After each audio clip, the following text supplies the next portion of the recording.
Vamos lá, pessoal do sétimo ano, vamos continuar a nossa aula de hoje, né? Acabei de fazer a correção e agora nós vamos continuar a nossa aula. Pessoal, nós vamos iniciar agora o nosso último capítulo de geometria, o capítulo 10. Nós vamos falar sobre regra de 3 e grandezas proporcionais, tá certo? Essa questão da regra de 3 e das grandezas proporcionais, elas já são usadas há muito tempo.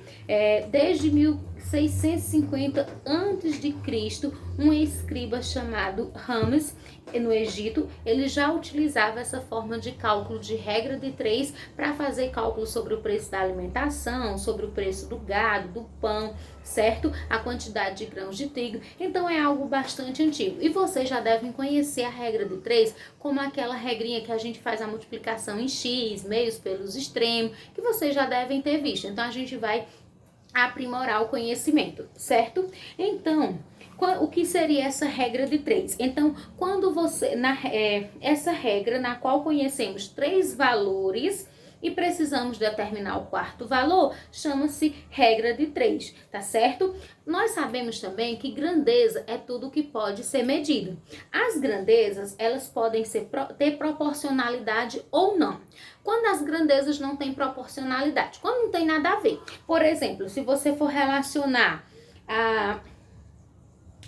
a idade de uma pessoa à sua altura ou à sua massa, ou relacionar a sua massa com o número do calçado que ela usa ou da calça que ela veste, não tem relação nenhuma. Então a gente diz que nesse caso não há proporcionalidade. Agora, quando as grandezas têm proporcionalidade, como por exemplo, o tempo gasto numa viagem e a velocidade que é gasta nessa viagem, né, e que é executada por este carro, certo? Então, quando as grandezas têm proporcionalidade, aí nós vamos classificar elas em 2 tipos de grandezas. Grandezas diretamente proporcionais e grandezas inversamente proporcionais. Nós vamos começar falando sobre as grandezas diretamente proporcionais. 2 grandezas são ditas diretamente proporcionais quando dizemos que 2 grandezas são diretamente proporcionais. Sim, pessoal, esqueci de dizer a página do capítulo. A página do capítulo é 185 e neste momento eu estou na página 186. Então, dizemos que 2 grandezas são diretamente proporcionais quando, ao aumentarmos uma, a outra também aumenta. E ao diminuirmos uma, a outra também diminui. Deixa eu dar um exemplo para vocês. Ele coloca aqui a questão de um triângulo. Então, a gente sabe que um triângulo equilátero tem os 3 lados com a mesma medida. Então, se eu digo que um triângulo tem os lados medindo 8 centímetros, então o perímetro dele vai ser 24 centímetros. Agora, se eu digo que cada lado mede 12 centímetros, então o perímetro, que é a soma dos 3 lados, vai dar 36 centímetros. Ou seja, por que eu digo que essas 2 grandezas são diretamente proporcionais? Pelo seguinte motivo. Olhem aqui, ó. 8, o lado é 8, o perímetro é 24. Quando eu aumento o lado para 12, o perímetro aumenta para 36. Ou seja, à medida que eu aumento o lado do triângulo, eu aumento o perímetro. Então, elas são diretamente proporcionais. No livro de vocês têm também o seguinte exemplo. Diz que a tia Marcília usa 500 gramas de queijo de Minas para fazer 30 pães. Mas vamos dizer que em certo dia ela só tem 300 gramas. Então, ela só vai conseguir fazer 18 unidades. Aí, se ela só tiver 200 gramas, ela só vai conseguir fazer 12 unidades. Ou seja, à medida que diminui a massa do pão de queijo, a quantidade de queijo, diminui também a quantidade de pães de queijo que ela consegue produzir. Então, quando uma diminui, a outra diminui. Então, isso é uma grandeza diretamente proporcional. Outros exemplos são o número de pães e a quantidade de farinhas. Quanto mais farinha, mais pão. Quanto menos farinha, menos pão.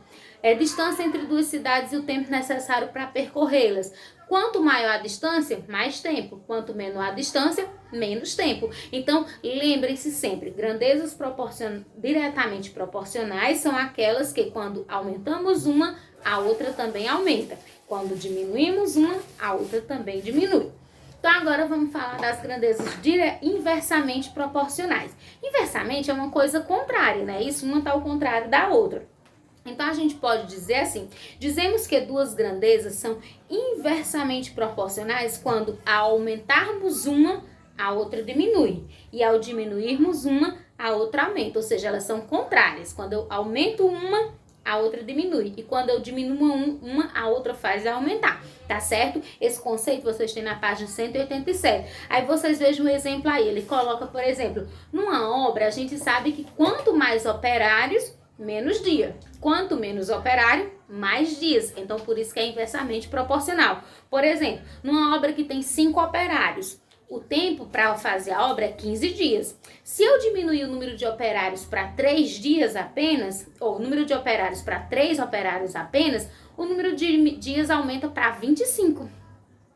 Se eu diminuir para 1 operário, esse número de dias vai aumentar para 75, tá certo?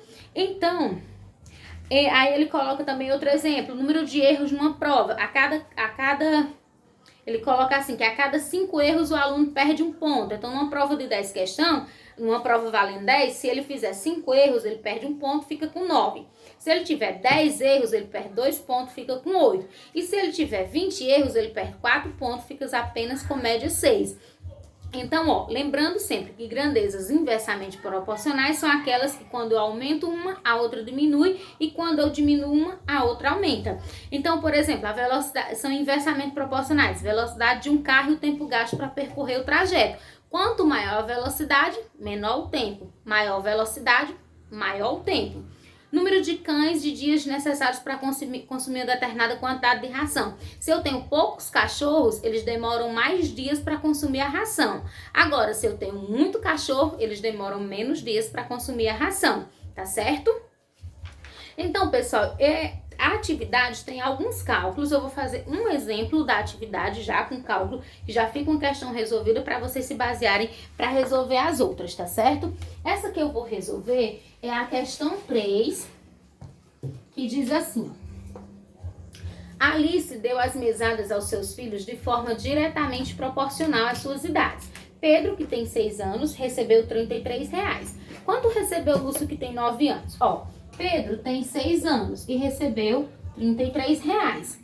E Lúcio tem 9 anos. Então, e quanto ele recebeu em dinheiro? Como nós não sabemos, nós vamos dizer que é X. Aí eu faço assim, ó, 6 vezes X, 6X é igual a 33 vezes 9. X é igual a 33, 6X é igual a 33 vezes 9, que dá 297. Então, X vai ser igual a 297. O 6 que está multiplicando vem sendo dividido, e X vai ser igual a 297 dividido para 6, que vai dar 49,5, que aí como é dinheiro você coloca 50, ou seja, ele recebeu R$49,50, tá certo? Então é dessa forma que vocês vão resolver, e eu vou colocar agora as páginas do conteúdo e da atividade para vocês fazerem, tá certo, pessoal? Ó, o conteúdo, ele vai estar aqui nessas seguintes páginas. Deixa eu voltar aqui um pouco. 185 a 187. Então, tá aqui. E a atividade, ela vai estar aqui nas páginas 188 e 189. E as questões que eu quero que vocês façam é a seguinte: A1, A3, né? A6, A8 e A9. Ou seja, são apenas 5 questões. 1, 3, 6, 8 e 9. Vocês devem fazer e mandar a foto para mim ou no meu WhatsApp ou no aplicativo, na sala virtual. Se não der certo lá, manda no meu WhatsApp que eu recebo, não tem problema. E qualquer dúvida, é só me chamar, que eu estou disponível de 1 às 5 para tirar as dúvidas de vocês. E também não fiquem muito agoniados se não souberem resolver alguma coisa, se acalmem, porque na próxima semana, na próxima aula, eu faço a correção explicando cada questão bem direitinho, tá bom, pessoal? Tchau e um abraço!